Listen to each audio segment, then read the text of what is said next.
Hey, what's up everyone, Morey Croson here, and today we're going to be going over how wide your base should be as a quarterback, and we're going to hop in the video right now.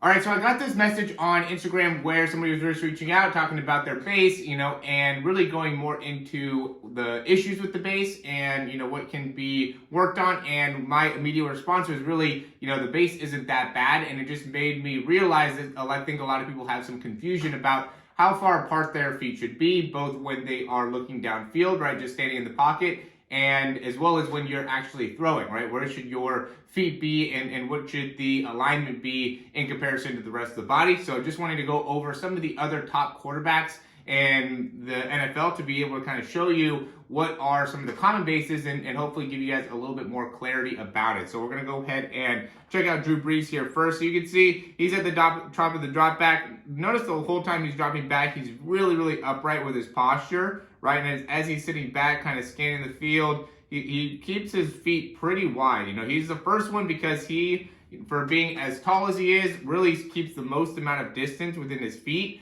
But big thing that it ends up being the most important part to me as a quarterback when it comes to as you kind of level up in the ranks is being able to get the ball out of the hands quickly, right? And so what stands out is that, he's back here and he makes the decision of where he's going to throw, and look at how fast he gets that foot down and then is able to, he ends up doing a pump fake there, but would be able to transfer his weight forward. So then he ends up pump faking and continues to scan. Head's really high, shoulders are really high, right? The ball is in close to his chest, and his feet are pretty wide. But again, notice that when he goes to throw, he just gets that front foot down, boom, and then delivers the football. Now we have Tom Brady here. Similar kind of positioning. He's a little bit more upright, right? Drew Brees was a little bit wider with his feet.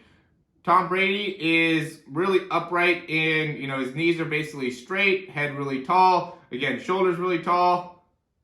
Moves very fluidly here. But again, when he decides he's going to go and throw, he gets that front foot down quick, right? Doesn't overstride and is able to deliver the throw. And I think that's another thing that really stands out is, with these guys that play at such a high level, they have such an ability to consistently get their arm in the same position. And I think that has a lot to do with, how they're kind of pushing off their back leg and how they're absorbing the weight through their front leg.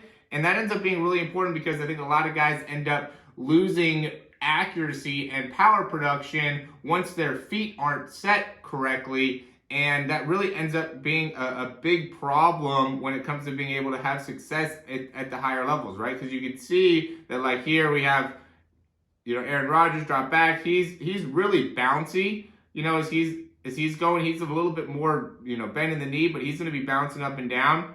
Goes and kind of drops back, steps back up, and then here is able to drive the football. And again, doesn't overstride or anything, gets everything moving towards the target really quickly. As he opens up those hips, really does a great job of keeping a lot of weight back in that upper body. So then as he comes through, is able to generate a lot of force in his throw. Now we got Kyler Murray. Again, really, really upright here. He doesn't end up making a throw here. You can just see where his feet are, right, as he's looking downfield. And then he decides to run. And then here we have Russell Wilson, right? So Russell Wilson dropping back. Oh, I just ended up, it looks like I just got the end part of the throw. But, big thing that stood out here, not too wide of a stance, pretty, I think, normal stance when it looks to, and compared to some of the other guys. But watch when he goes and he steps, he ends up really stepping out to the side and having to throw and still be accurate even though somebody's coming to hit him, right? And that ends up being, I think, what's most important here when it comes to, the base and being able to understand how to utilize your base correctly is, one, you don't want to end up, I think, being too far away with your feet. That makes it so now you're not going to be able to see the receivers or the defense or anything like that. So you want to be able to keep your feet in a good position so you can see downfield.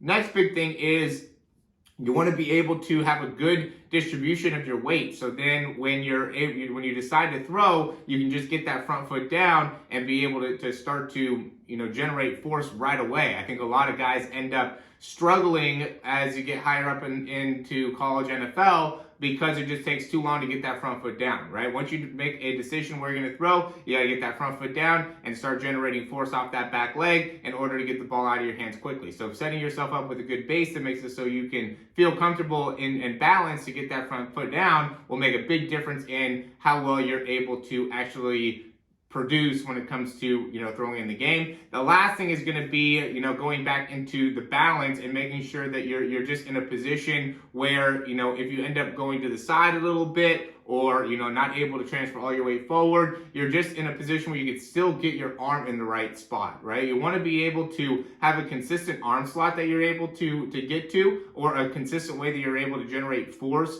through your hips and through your spine to make it so you can get your arm to be very active, right? And your wrist to be very active. I think that ends up being the biggest part, is the wrist position and being able, because obviously there's different quarterbacks that throw from different arm slots at different times and have been able to be effective. So, the arm slot, while I think it is really valuable to be consistent with it, just because, if you get to the same arm slot over and over and over again, then you're going to be able to feel really comfortable in throwing from that arm slot. And, I think that'll make a big difference in accuracy. But, at the end of the day, I think the wrist flick ends up being an important part because you're not going to always be able to get the shoulder into the same spot. So sometimes you have to throw up and over. Sometimes you have to go to the side. Sometimes you're going to have to, go a little bit lower. So, really making sure that you're comfortable with where that wrist position is, I think it makes a big difference in being able to generate a lot of force quickly. And that's the name of the game here, guys. I want to give you as much information as I can to make it so you understand how to really get a large amount of force out of the football very quickly. I think the base is important, and I think the wrist position is important. So as always, if you've gotten something from this video, go ahead and click that thumbs up down below. Subscribe to the channel if you haven't already, and click that notification bell so you can get notifications when we post new videos. We have a ton of different information in the description down below to help you out. We have a quarterback ebook. We have a 7-day free trial to a program.